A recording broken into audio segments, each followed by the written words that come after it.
Ivoiriens, Ivoiriennes de la diaspora de Washington DC, bonsoir.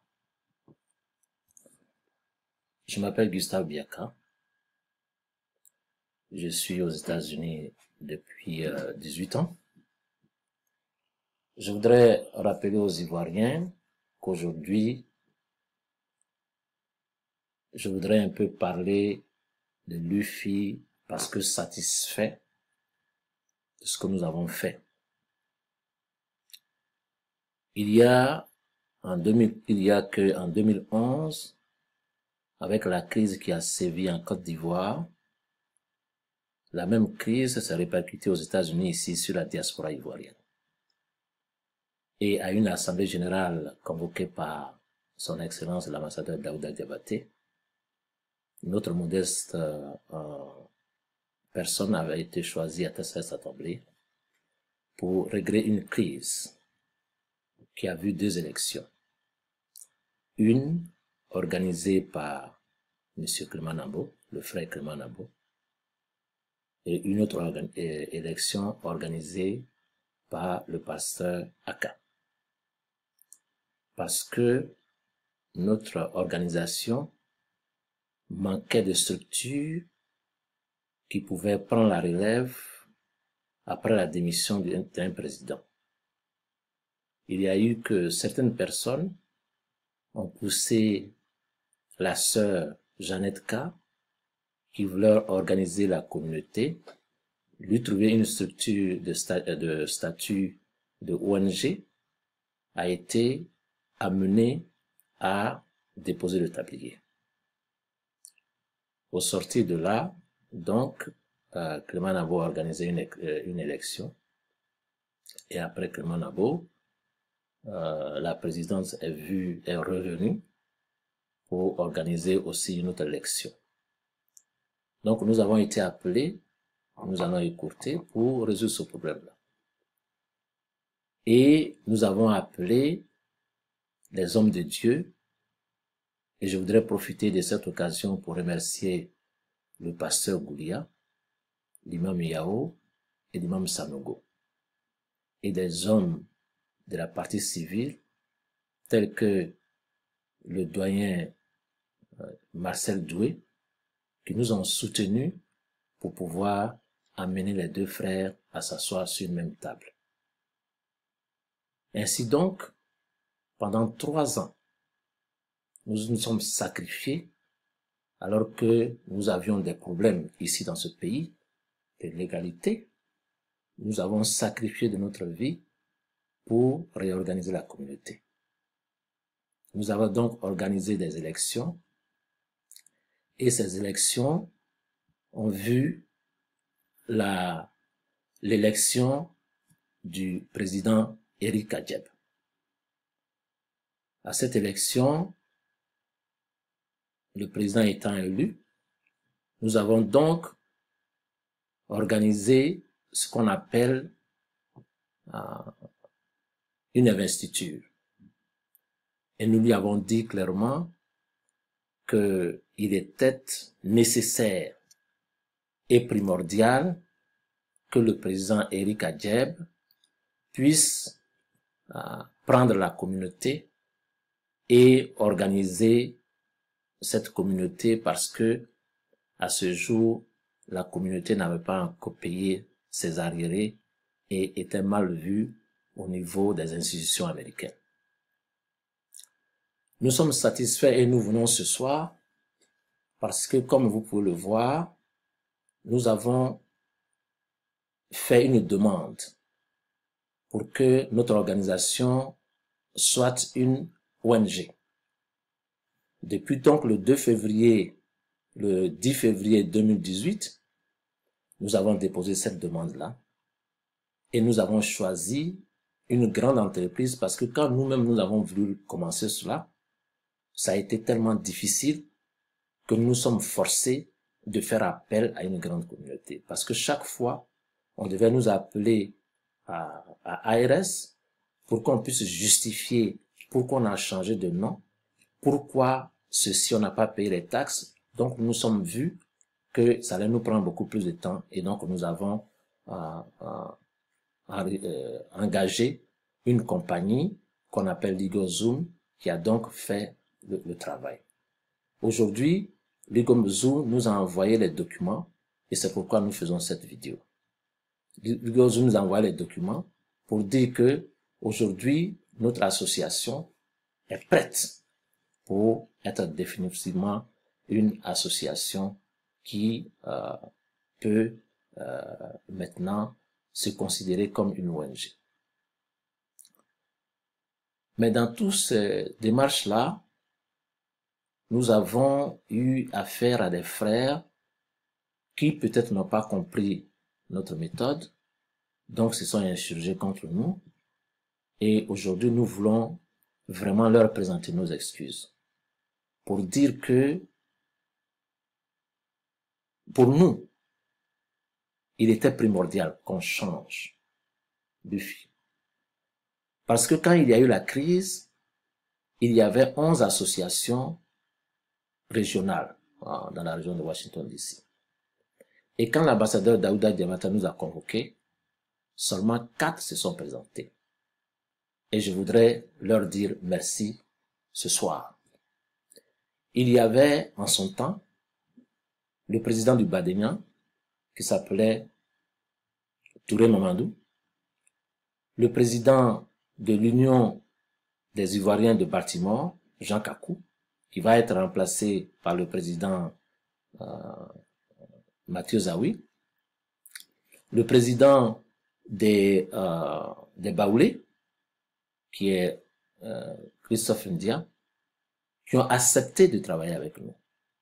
Les autres ayant totalement refusé de participer au redressement de l'UFI. Ils nous ont carrément fait savoir que l'UFI n'était pas une organisation en qui il faut faire confiance. Nous leur avons expliqué que non, le problème ne résidait pas en la personne qui dirige l'UFI, mais le problème résidait aux structures de l'UFI. Donc, le conseil d'administration a donc pris la décision de restructurer l'UFI. Et ce soir, c'est une joie pour le conseil d'administration de voir que pendant tout ce temps, un travail a été fait.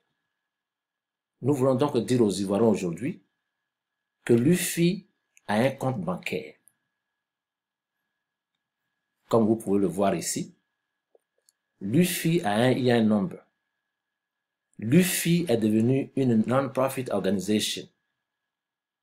L'UFI est en train de travailler avec l'assurance décès au niveau de AXA. L'UFI a payé les dettes qui sont depuis 2009. Donc l'UFI est aujourd'hui légale jusqu'en 2020. L'UFI a aussi signé un contrat de partenariat avec une entreprise d'immigration. Bon, donc il y a des Ivoiriens qui y vont, mais ils ne veulent pas toujours qu'on parle de l'UFI. Donc, ce que nous voulons dire ce soir, c'est que nous sommes venus là pour demander à nos frères de cesser de nous critiquer et parce que nous n'avions pas ces papiers.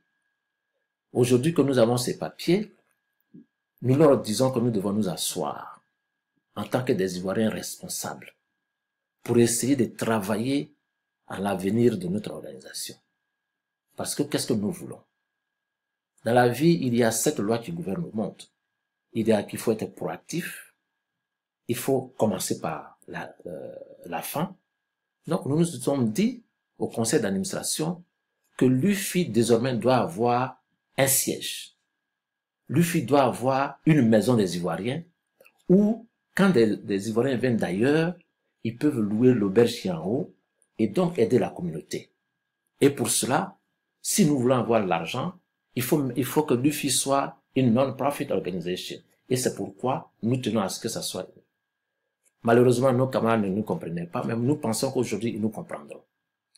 Parce que, aujourd'hui, nous avons tout.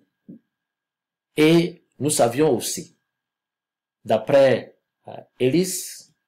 Raphaël Ellis, qui dit que une organisation nécessite un changement selon 8 conditions. Et la première condition, c'est l'insatisfaction totale des membres. Et comme nous l'avions dit, sur 11, 6 membres avaient participé à cette organisation.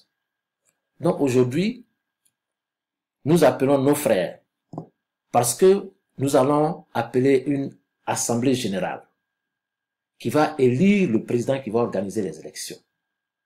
Nous appelons les jeunes cadres de ce pays, les jeunes cadres ivoiriens de la diaspora ivoirienne. Nous leur disons que le temps est arrivé, qu'ils viennent, qu'ils n'aient plus peur, parce que l'UFI a pris notre allure et que désormais, personne ne peut se lever pour essayer de dire à un président de démissionner. Je voudrais que les gens n'oublient pas que quand nous faisions l'UFI, nous avons tout ceci. Les gens parlaient de nous, du travail que nous avons fait. Quand nous faisions l'UFI, les gens parlaient de nous partout que nous étions en train de faire un bon travail. Et donc, nous avons fini le travail. Et nous avons élu un président. Le président ne pouvait pas travailler parce que les structures ne lui permettaient pas de travailler. Il a fait ce qu'il pouvait. Et donc, nous avons décidé de ne pas organiser des élections tant que nous n'avons pas mis des structures sur pied. Aujourd'hui, ces structures-là sont sur pied. Les gens nous traitent de tout. Ceux qui hier ont mis la communauté en danger nous insultent, mais nous disons aujourd'hui que vraiment c'était une incompréhension. Nous les appelons à nous asseoir pour que nous discutions. Chers frères, chères sœurs, nous devons être une diaspora responsable et digne. D'aucuns disent que nous avons reçu l'argent du Premier ministre et que nous aurions dilapidé cet argent à notre propre fin. Nous leur donnons donc rendez-vous le jour de notre Assemblée générale pour que nous leur donnions les preuves de ce qu'a fait cet argent. Mais ils savent ce que nous avons fait sur cet argent. Parce que nous leur avons chaque fois donné l'occasion pour leur présenter des reçus qu'ils ont reçus de regarder.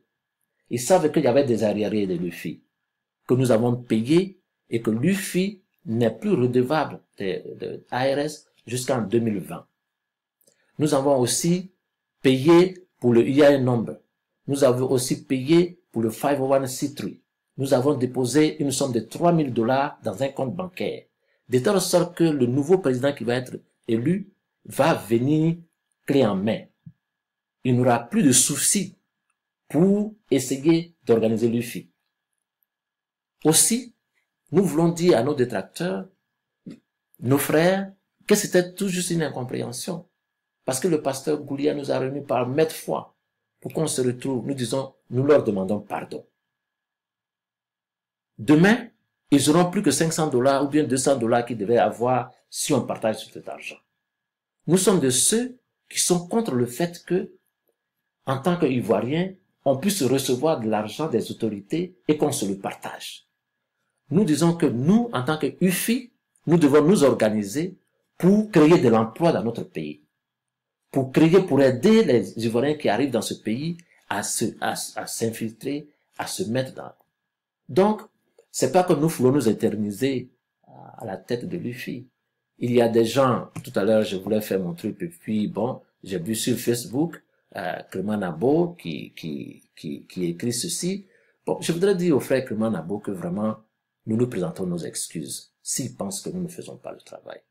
Mais organiser une telle élection avec perfection, et puis à la fin se retrouver à la même base, nous disons que non, nous ne pouvons pas le faire, parce que nous sommes responsables. Nous ne pouvons pas recommencer pour faire les mêmes choses. C'est pourquoi nous demandons aux frères Clément Nabo et aux autres frères de venir s'asseoir maintenant pour que nous fassions ce qu'il reste à faire. Il y a à organiser les élections, il y a à organiser, comment on appelle ça, l'investiture, il y a à créer un site internet, il y a à faire beaucoup de choses pour le faire.